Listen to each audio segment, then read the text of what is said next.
warahmatullahi wabarakatuh. Waalaikumsalam warahmatullahi wabarakatuh. Selamat pagi anak-anak. Pagi Bu. Bagaimana kabarnya hari ini? Alhamdulillah luar biasa. Allahu Akbar. Insya Allah. Nah, sebelum kita memulai pembelajaran, kita berdoa bersama-sama ya. Berdoa dimulai. Bismillahirrahmanirrahim. Raditu billahi rabba wa bil islami dina wa bi Muhammadin nabiyyan wa rasulah. Rabbi zidni ilma warzuqni fahma. Amin. Bagaimana hari ini sudah siap belajar? Sudah Ibu. Siap ya. Dirapikan dulu pakaiannya, Sudah. alat tulis dan lain sebagainya. Sudah Ibu. Sebelum memulai pembelajaran, Ibu akan mengecek kehadiran anak-anak Anissa Fitriani, Hadir Ibu. Lailatul Muslimah. Hadir Ibu. Oke, udah hadir semua ya. anak-anaknya. Hadir. Nah, anak-anak sekalian, kemarin kita sudah membahas materi tentang peradaban Islam. Jadi, Ibu harapkan hari ini kita lebih mempelajari materi yang lebih dalam lagi ya, anak. Nah, adapun hari ini kita membahas materi tentang kerajaan Islam di Indonesia. Nah, tujuan pembelajaran kita pada hari ini karena kita membahas kerajaan Islam di Indonesia, yang dimana tentang kerajaan Islam yang ada di Sumatera. Nah, materi kita itu ada dua, tentang kerajaan Samudra Pasai dan kerajaan Aceh. Jadi tujuan pembelajaran kita hari ini yang pertama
barulah digantikan dengan Sultan Iskandar Sani yang dikenal dengan lemah lembut, peduli, dan lain sebagainya. Namun kepemimpinan Sultan Iskandar Sani ini, kerajaan Aceh menurun karena sifatnya yang terlalu lembut dan tidak tegas membuat kerajaannya menurun. Nah, anak-anak sekalian, gimana untuk materi kerajaan Islam di Indonesia? Anak sudah paham? Paham, Bu. Paham. Nah, tadi kan kita sudah membahas tentang kerajaan Samudra Paksai dan kerajaan Aceh. Jadi, Ibu harapkan kalian sudah paham mengenai materi pada pagi hari ini. Nah, untuk mengetahui apakah kalian paham atau tidak, Ibu ada membagikan soal kepada kalian yang dimana soal itu adalah soal esai seputar tentang siapa pemimpin dari kerajaan Samudra Pasai, kemudian bagaimana perkembangannya, dan kerajaan Aceh siapa pemimpinnya dan bagaimana perkembangannya. Nah, Ibu akan bagikan kepada kalian. Nah, Ibu berikan waktu kalian selama 5 menit untuk mengerjakan tugas ini. Sudah selesai? Sudah, Ibu. Sudah selesai? Oke. Kita anak-anak untuk menyimpulkan materi kita pada hari ini. Baiklah, pada pertemuan kali ini kita membahas mengenai kerajaan Islam di Indonesia. Yang pertama yaitu kerajaan Samudra Pasai. Nah, kerajaan Samudra Pasai ini berada di pesisir timur utara, yaitu tepatnya di sebelah. Terima kasih Lailatul Muslimah yang sudah membacakan kesimpulan kita pada materi hari ini. Dan Ibu akan memperkuat kesimpulannya. Jadi anak-anak kerajaan Samudra Pasai itu berada di pesisir timur utara dari Sumatera. Nah, Samudra Pasai itu gabungan dari nama antara dua kota, yaitu Samudra dan Pasai. Nah, nanti anak-anak kalau di rumah boleh buka peta Sumateranya. Nah, lihat paling ujung itu ada kayak kota. Kalau untuk di peta sekarang mungkin sudah tidak terlihat lagi ya, tapi ada di sebelah ujung itu Samudra dan Pasai.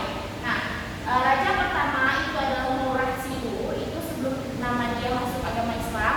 Setelah masuk agama Islam, namanya berubah menjadi Sultan Malik As-Saleh. Kemudian pelan-pelan agama Islam mulai menyebar di kerajaan Samudra Pasai dan diperkuat dengan banyaknya perdagangan juga di daerah Samudra Pasai yang tersebar di wilayah bekerja sama dengan Cina, Arab, Syam, dan lain sebagainya. Kemudian diperkuat juga dengan hasil buminya dan kekuatan militer serta stabilitas politik dan ekonomi. Kemudian dilanjutkan dengan kepemimpinan Malik Al-Zakir. Nah, yang kedua itu kerajaan Aceh. Kerajaan Aceh itu dimulai dari abad ke-16 sampai dengan permulaan abad ke-20. Setelah itu awalnya bernama Kutaraja, tapi sekarang sudah bernama Bandar Aceh. Kemudian sultan pertamanya itu adalah Ali Muhammad Shah dan dilanjutkan dengan Sultan Iskandar Muda. Nah, untuk materi pada hari ini mungkin cukup sekian. Ibu harapkan anak-anak semua paham tentang materi kita tentang kerajaan Islam di Indonesia, kemudian tentang di Sumatera bagaimana kerajaan-kerajaannya. Setelah itu Ibu harapkan untuk anak-anak mengulang kembali materi kita pada hari ini dan pelajari materi berikutnya untuk pertemuan minggu depan agar anak-anak bisa paham dan bisa connect antara Ibu dan anak-anak semuanya. Itu dengan alhamdulillahirobbilalamin. Alhamdulillahirobbilalamin. Dan kita akhiri dengan doa dimulai. Bismillah.